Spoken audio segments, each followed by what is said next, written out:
ये special class है किसके लिए? शिक्षक एवं सहायक शिक्षक छत्तीसगढ़ 2022।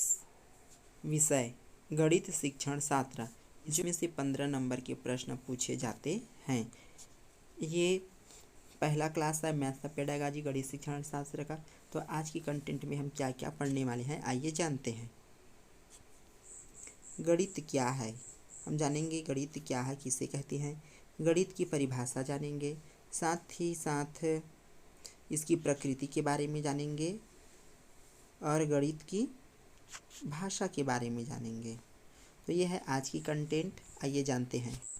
यदि आप लोगों ने मेरे चैनल को सब्सक्राइब नहीं किया है तो सब्सक्राइब कर लेना और बेल आइकन को दबाना ना भूलें और जितना ज़्यादा हो सके इस वीडियो को शेयर करें। आइए अब हम जानते हैं गणित क्या है। गणित एक ऐसा साधन है जिनके माध्यम से छात्र युक्तिसंगत ढंग से चिंतन, बोध, तर्क वितर्क, विश्लेषण, एनालिसिस, स्पष्टीकरण की योग्यता अर्जित करता है।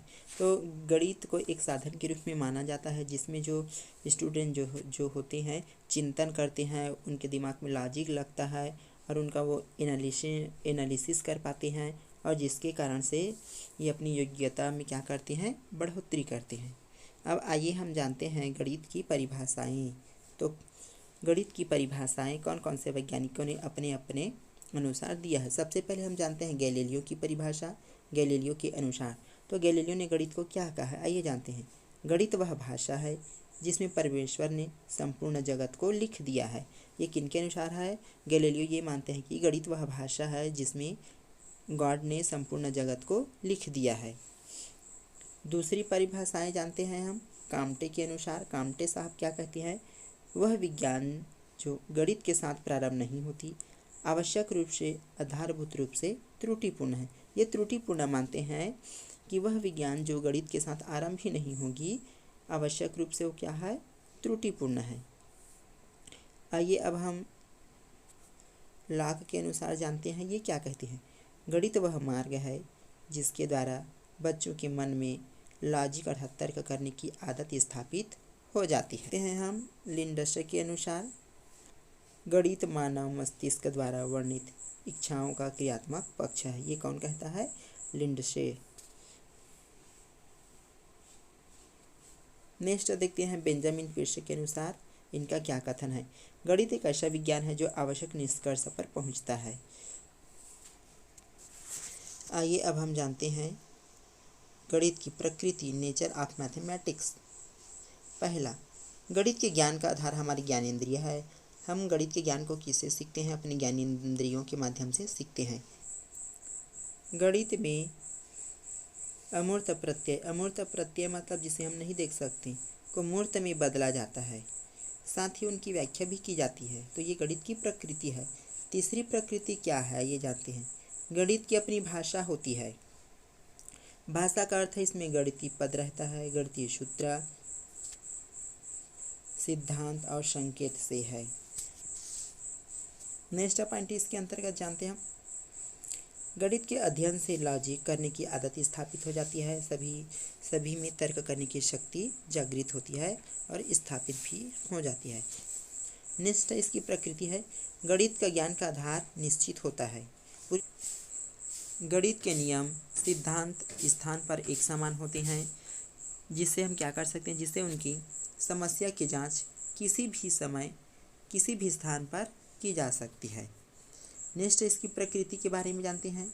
गणित का ज्ञान क्रमबद्ध, यथार्थ, अधिक स्पष्ट होता है और आसानी से इसे एक बार ग्रहण करने के बाद भुलाया नहीं जा सकता है। इसमें हम क्रम बाय क्रम सीखते हैं। गणित में बच्चों में क्या डेवलपमेंट होती है? बच्चों में वैज्ञानिक दृष्टिकोण डेवलपमेंट होती है। साथ ही गणित के ज्ञान से बालकों में हैप्पीनेस का विकास अर्थात खुशी विकसित हो जाती है बच्चों में। आइए अब हम जानते हैं गणित की भाषा, लैंग्वेज ऑफ मैथमेटिक्स। गणित की अपनी भाषा होती है जिसके अंतर्गत शब्द भंडार, वोकैबुलरी, शब्दक्रम, पर्यायवाची, संक्षिप्त रूप आदि संगठन से इसे निर्धारित किया जाता है। आइए अब हम जानते हैं कि रोजन बेकन के अनुसार गणित क्या है। गणित विज्ञान का प्रवेश द्वार कुंजी है। ये कौन कहता है? रोजन बेकर कहता है। इसी प्रकार हम जानते हैं गणित भाषा के अंग कौन कौन से हैं। गणित भाषा के मुख्य 5 अंग होते हैं। पद, प्रत्यय, सिद्धांत, सूत्र और ये संकेत। इसके टोटल 5 ये मुख्य अंग है। इन्हीं के माध्यम से पूरा गणित बनता है। गणित विषय में भाषा के क्या कार्य हैं? पहला कार्य है इसका तार्किक चिंतन को बढ़ावा मिलता है इससे। साथ ही साथ संकल्पना और शाब्दिक भिन्नता को स्पष्ट करना। परिभाषिक शब्दों को सरल बनाता है गणित। विषय वस्तु को समझने का आधार है। एक ही विचार को अलग अलग तरह से अभिव्यक्त करने की क्षमताएं होती है। ये गणित भाषा के कार्य के अंतर्गत आता है। गणित की भाषा कैसी होनी चाहिए? गणित की भाषा सरल होनी चाहिए, बोधगम्य होनी चाहिए, साथ ही साथ बच्चों के मानसिक स्तर के अनुसार होना चाहिए।